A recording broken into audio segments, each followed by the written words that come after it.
sueño de mi vida siempre ha sido ser médico. Quizás porque soy una mujer que me gusta mucho el propósito, entender las cosas y entender el por qué hacemos cada cosa, ¿no? Y cuando era pequeña recuerdo que antes de tener que tomar la decisión de qué estudiar, me gustaba la idea de ser médico porque veía la posibilidad de poder curar, ¿no?, a las personas, y eso me daba mucha satisfacción.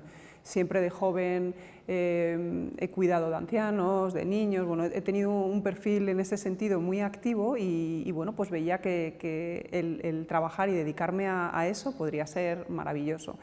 Y bueno, cuando tuve que tomar la decisión me encontré con la situación en la que, bueno, dentro de mi inquietud, que he sido una persona que siempre he sido muy activa, visualizaba, bueno, quiero ser médico, lo puedo conseguir, pero esto me supone al menos 11 años, ¿no?, de estudiar esta carrera con la residencia, etcétera. Entonces, enseguida visualicé que eso no lo quería, por otro lado, porque quería cuanto antes el poder independizarme, ¿no?, y el poder ir a vivir con mi pareja, que actualmente es la misma, ¿no?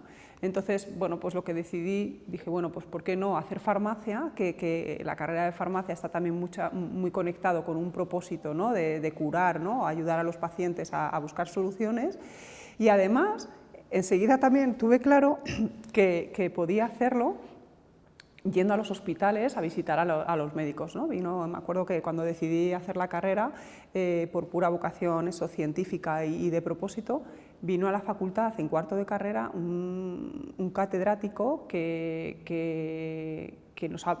nos dio la oportunidad de que alguien de la industria farmacéutica, en este caso era el vicepresidente de una compañía, viniera a la facultad a explicarnos las salidas que había en la industria farmacéutica, ¿no? Y recuerdo que ese vicepresidente nos decía que la visita médica era un proyecto de futuro muy bonito para poder empezar y que luego ya de allí nos podíamos desarrollar en otras áreas dentro de la industria. Y entonces en ese momento se me encendió la luz y dije, yo quiero ser visitadora médica. Mis padres me decían, pero ¿no quieres una farmacia? Que siempre has dicho que quieres una farmacia para poder estar con los pacientes, ¿no?, y poder dar las soluciones y darles alternativas terapéuticas. Y les dije, sí, pero la visita médica me puede hacer construir un viaje mucho más grande, ¿no?, y sobre todo estar en los hospitales día a día buscando soluciones y esto hacerlo de la mano de los médicos, que siempre había sido mi sueño. Y decidí irme de visitadora médica. La gente, de hecho, me acuerdo que mis compañeros de la facultad y mis amigos no lo entendían. Decía, ¿pero visita médica? Que antaño, estoy hablando de hace 26 años, pues no había mucha gente que hablara, por lo menos en mi facultad, de querer ser visitador médico. Y entré enseguida en una compañía farmacéutica y me dediqué a trabajar en esto, ¿no? La posibilidad de trabajar en una multinacional farmacéutica como la que yo empecé te daba también la opción de poder desarrollarme, ¿no?, dentro de esa mujer inquieta que he sido siempre en todos los ámbitos, no solamente en el profesional, ¿no?, también en el profesional, con deporte, el siempre retar el status quo, el siempre hacer una cosa un poco mejor, ¿no?, entre otras cosas, ¿no? Y vi que la posibilidad de poder desarrollarme dentro de la industria farmacéutica en otras áreas, más allá de la visita médica, también me hacía el poder crecer y me hacía el tener oportunidades en un futuro y responsabilidades. Y bueno, y es verdad que al final todo se basa en el esfuerzo, en la agilidad que tengas para buscar soluciones, ¿no?, en la creatividad que tengas para poderlo hacer. Y bueno, yo creo que siempre he sido una persona muy perfeccionista, muy exigente conmigo misma, que en algunos casos me ha jugado una mala pasada, pero en otros me ha venido muy bien, ¿no?, porque ese perfeccionismo, me permitía el poder y querer aprender de nuevas cosas y hacerlas y tratarlas de hacer de la mejor manera posible.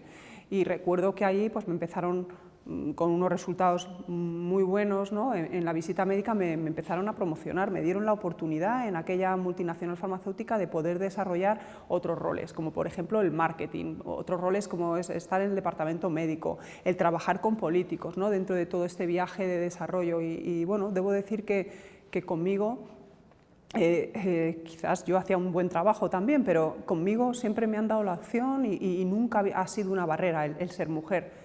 todo lo contrario. Es verdad que cuando me pusieron de gerente, una vez que pasé de visita médica, me pusieron de gerente llevando un equipo de 11 visitadores médicos, era la única mujer de 35 hombres que había en ese momento, ¿no?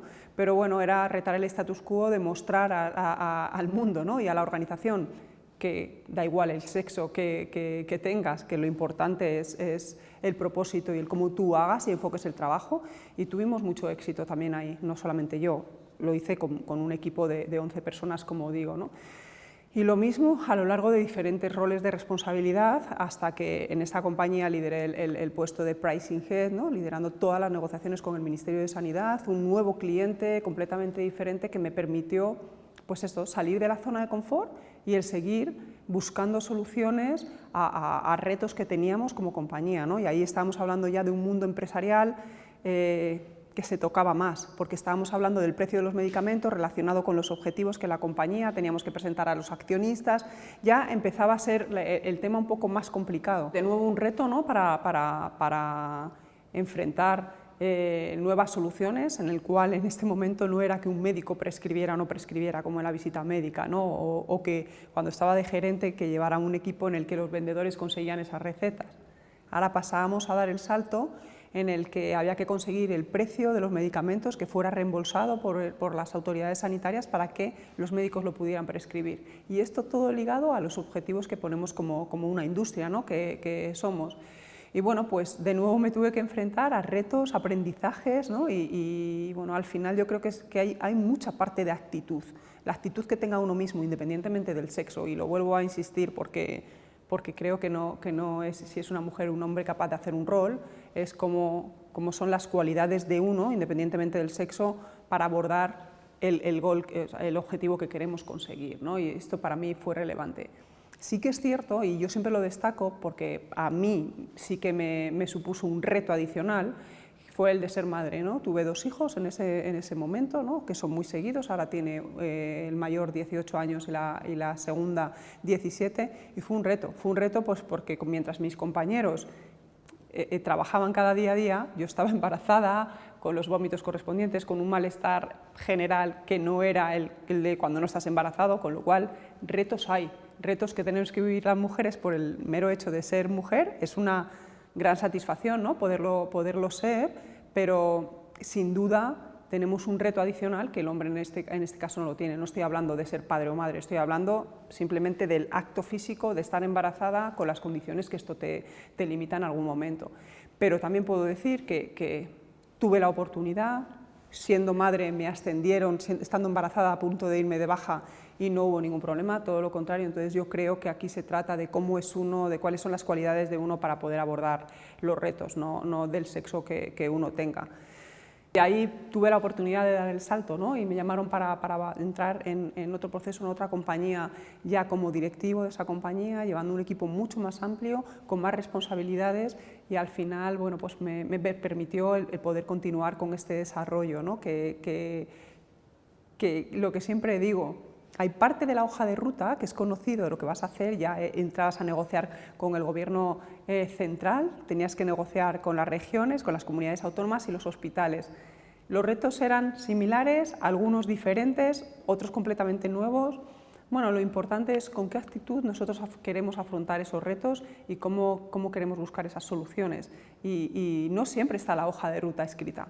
La ley de garantías del medicamento cambia, los escenarios cambian, las asunciones cambian, de repente tienes un medicamento que va a salir al mercado y se cae en el camino y resulta que ya no lo podemos lanzar. Son situaciones que no están prescritas en un libro, y es la clave, yo creo, aquí que me sirvió de éxito, es esa resiliencia y esta característica que tengo como persona, ¿no? de retar el status quo, lo que me permitió el poder llevar a cabo este rol y con unos resultados excepcionales.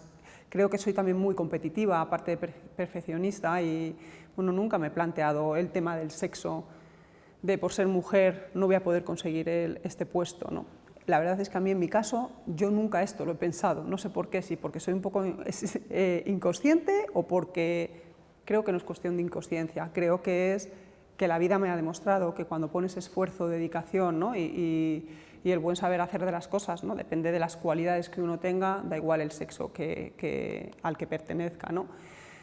Dentro de este crecimiento constante, que lo que puedo decir es que al cambiar de rol siempre aprendes de los equipos con los que trabajas. Cuando los equipos son más grandes y los retos son mayores, también te permite el siempre estar fuera de la zona de confort, ¿no? Buscando soluciones, y esto ha sido maravilloso, y el claro ejemplo lo tenemos también el año pasado, ¿no? Cuando me llaman para participar en un rol dentro de AstraZeneca, que esto fue en noviembre del 2020, ¿no? La verdad es que hubo un momento en el que pensé, ¿por qué no? ¿Por qué no, no? Es verdad que estaba en un rol muy interesante en la compañía anterior en la que estaba trabajando, pero cuando me dicen, oye, ¿quieres trabajar en AstraZeneca un portafolio sin precedente como el que tenemos ahora mismo, 34 nuevos lanzamientos en los próximos 5 años, ¿no? Además, un acuerdo con la Universidad de Oxford para buscar una vacuna que además era sin ánimo de lucro? Bueno, cuando me cuentan la historia y me llaman y me lo dicen, pues de nuevo me vuelvo a ligar con el propósito, ese propósito inicial que siempre ha sido lo que me ha movido, que es tenemos una solución para salvar el mundo, ¿no? Y en ese momento era lo que me vino a la cabeza. Igual que cuando quería ser médico era por curar a los pacientes, ¿no? En ese momento estábamos todos con las mascarillas, encerrados en casa, ¿no? Y el poder participar del viaje, de estar en una compañía con una solución que estaba ya para tocar, dije, ¿por qué no? Eso, con el portafolio, muchas moléculas muy interesantes, ¿por qué no participar de este viaje? Y decidí entrar en AstraZeneca en febrero del año pasado, del 2021, y bueno, puedo deciros que ha sido, desde el punto de vista profesional, el reto más grande que he tenido que vivir, un reto sin precedente, pero también me permitió el aprender más de mí misma, porque soy una persona pasional, ¿no? Una persona vehemente que vive las cosas con mucha intensidad, el propósito me llama mucho, y ahí había que hacer las cosas con mucha precisión, mucho rigor científico, ¿no? Y bueno, pues fue el enfocar ese reto que teníamos sobre la mesa de una manera diferente, y nunca antes lo había hecho yo, ¿no? Así. Entonces, bueno, pues puedo decir que en este viaje pude conocer a muchísima gente, pude conocerme yo también a mí misma, y de nuevo, cuando hablamos de por ser mujer has tenido alguna barrera o te han llamado más, ni una cosa ni la otra. Yo creo que el sexo, en mi caso, no ha tenido nada que ver. Para lo único es durante el periodo de la baja que estaba embarazada, que me limitó en algunas cosas que no podía hacer porque no me encontraba bien, y que esto el hombre no le pasa, pero el resto no considero que me haya afectado para nada, y no me considero ni más ni menos que ninguno de mis compañeros hombres, con lo cual aprovecho para dar las gracias a Mujeres en Pharma, ¿no? Por esta iniciativa, por seguir defendiendo estos valores, ¿no? que tenemos como mujer, para poner sobre la mesa que somos capaces igual de poder hacer este tipo de proyectos, que al final es cuestión de actitud de uno, de no rendirse. Este es el perfil que yo lidero y que transmito a mis equipos. Siempre hay que tratar de buscar una solución, y en ese viaje fíjate todo lo que podemos aprender, ¿no? Y me quedo con esto. Yo creo que esta es, si preguntáis a mis equipos, a la gente que trabaja conmigo, ¿no? Incluso a mis hijos, a mí muchas veces mis hijos y mi hija en concreto me dice, mamá, te admiro porque no te rindes nunca. Dice, tienes una capacidad para abordarlo todo, dice, es que no eres nada perezosa, y es cierto, no hay pereza, hay que tirar, y bueno, pues para eso estamos, ¿no? Para cada día ser un poquito mejor y dar nuestra mejor versión. Entonces, pues nada, daros las gracias porque ha sido una gran oportunidad para mí.